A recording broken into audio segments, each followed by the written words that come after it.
आज आपको कहानी सुनाएंगे सौरभ शुक्ला की।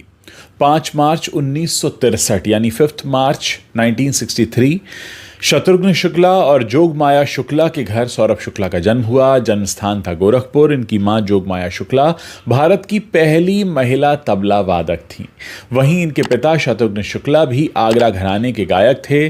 सौरभ की उम्र जब सिर्फ 2 साल की थी तभी उनके माता पिता गोरखपुर से दिल्ली आ गए थे।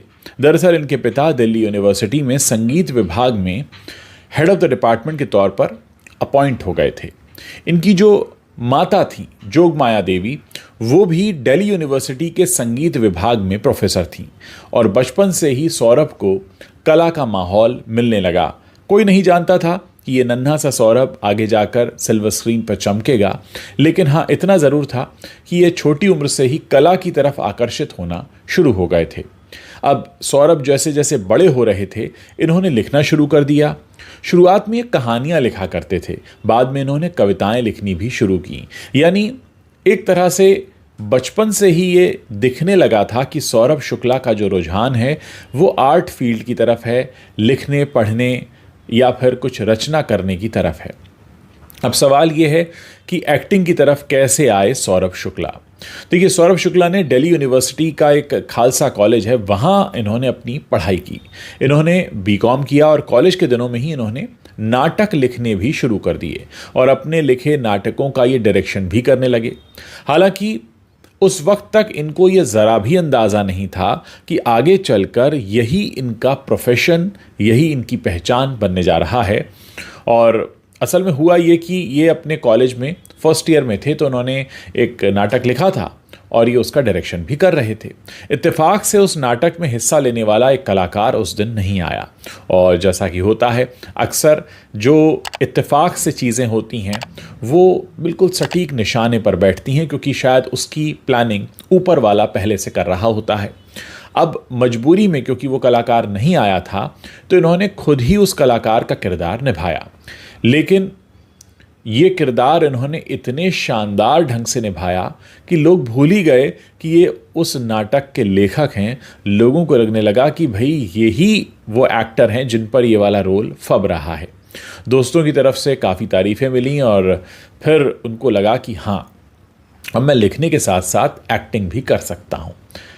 और एनएसडी में भी ये नौकरी कर चुके हैं। जी हाँ, सौरभ शुक्ला के कई सारे फैंस ऐसे होंगे जो इस बात को नहीं जानते होंगे कि नेशनल स्कूल ऑफ ड्रामा में भी ये काम कर चुके हैं। असल में अपने स्कूल के दिनों में ये स्पोर्ट्स में काफ़ी इंटरेस्ट रखते थे। बैडमिंटन और टेबल टेनिस में ये अपने स्कूल में चैंपियन रहे।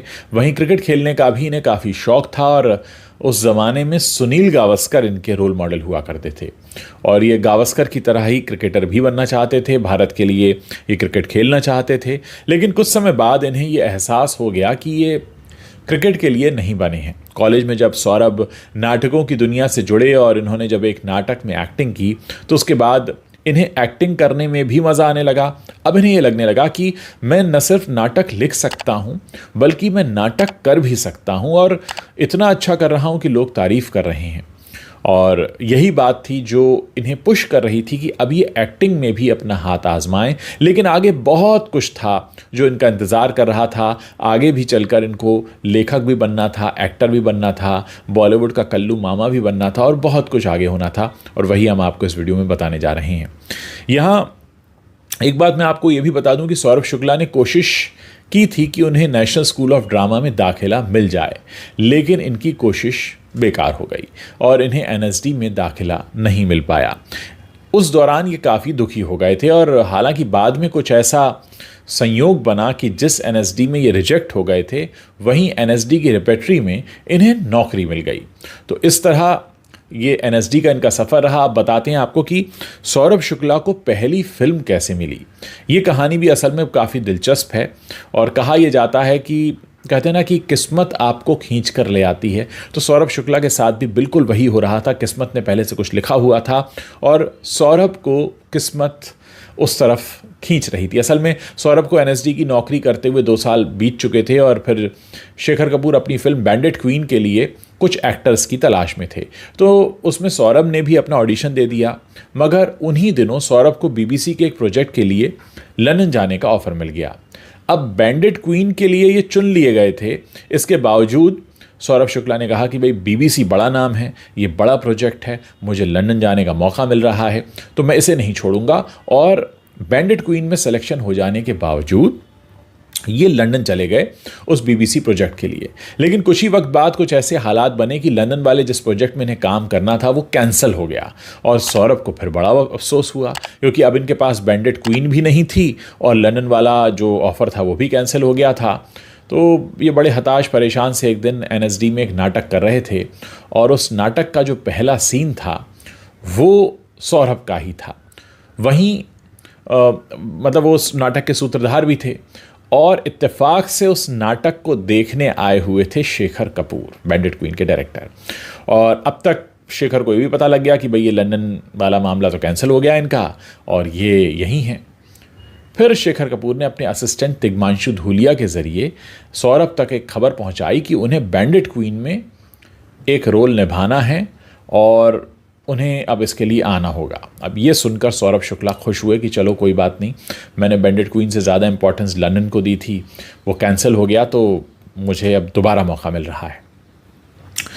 इन्होंने दूरदर्शन के लिए भी काम किया। वैसे मैं आपको बता दूं कि बैंडिट क्वीन की जो सारी शूटिंग है वो धौलपुर में हुई थी। उसके बाद शेखर कपूर के ही बुलावे पर सौरभ पहली दफ़ा मुंबई पहुंचे थे, यानी मुंबई आने से पहले इनके पास काम था। मुंबई पहुंचने के बाद शेखर की मुलाकात बॉलीवुड के दिग्गजों से हुई। इनमें बड़े नाम थे सुधीर मिश्रा, जो उम्र में सौरभ से काफ़ी बड़े होने के बावजूद भी उनके अच्छे दोस्त बन गए। और मुंबई आने के बाद सौरभ ने सीधे ही, मतलब ऐसा नहीं कहा कि उन्होंने एक्टिंग शुरू कर दी हो, एक फिल्म तो मिल गई थी, लेकिन उन्होंने कहा कि अब मैं लेखन में भी हाथ आजमाऊंगा।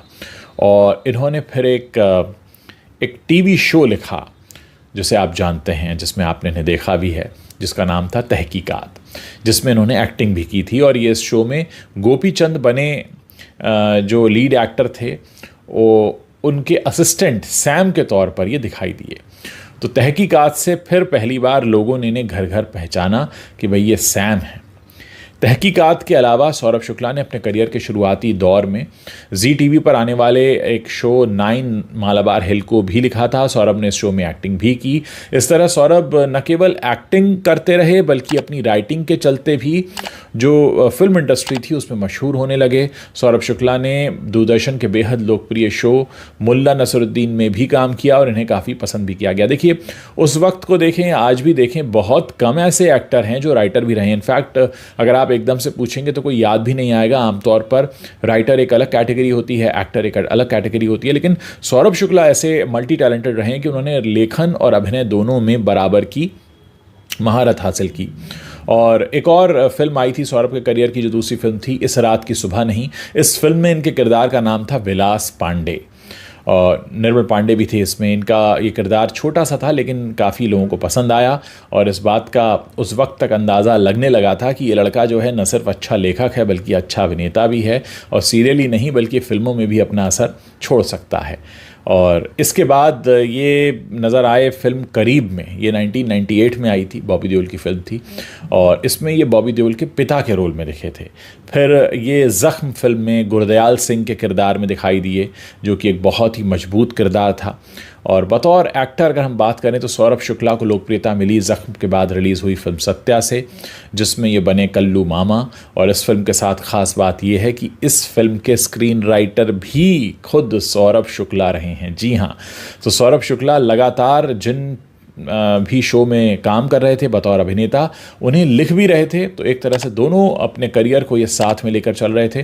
सौरभ शुक्ला की अगर उनके करियर की मुख्य फिल्मों की हम बात करें तो एज एन एक्टर इन्होंने एक से बढ़कर एक फिल्मों में काम किया। जैसे इनकी फिल्म याद आ रही है ताल, अर्जुन पंडित, दिल पे मतले यार, नायक, कलकत्ता मेल, एक्सक्यूज़ मी, युवा, मुंबई एक्सप्रेस, यकीन, चेहरा, लगे रहो मुन्ना भाई, बर्फ़ी, स्लम डॉग मिलियनेयर, ये साली ज़िंदगी, पीके, किक, मोहल्ला 80 और बाला।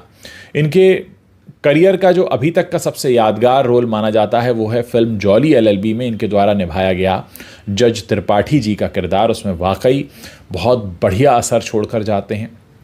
इस किरदार के लिए इन्हें नेशनल फिल्म अवार्ड से भी सम्मानित किया गया। बतौर लेखक इन्होंने सत्या, दिल पे मतले यार, रघु रोमियो, कलकत्ता मेल, मुद्दा, मिथ्या, एसेट फैक्ट्री, रात गई बात गई, ऊट पटांग, पप्पू कांड डांसवाला और फैट्सो समेत करीब 15 फिल्में लिखी हैं इन्होंने। ऐसा नहीं 1-2 फिल्में लिखी हैं। और अपनी लिखी इन 15 फिल्मों में से इन्होंने कुछ में काम भी किया है, जैसे मुद्दा, चेहरा, रात गई बात गई, आई एम 24 और पप्पू कांड डांसवाला।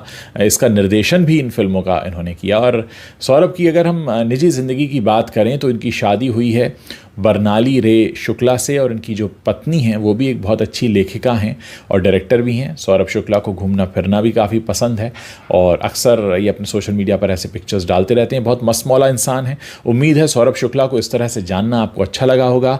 अगर आप इस वीडियो को पसंद कर रहे हैं तो इसे अपने दोस्तों के साथ ज़रूर शेयर कीजिएगा। और सौरभ शुक्ला के बारे में आप और क्या जानना चाहते हैं वो आप हमें इस वीडियो के नीचे लिख कर बता सकते हैं। तो कोशिश करेंगे कि सौरभ शुक्ला से जुड़ी वो जानकारी भी हम आपके सामने लेकर हाजिर हों।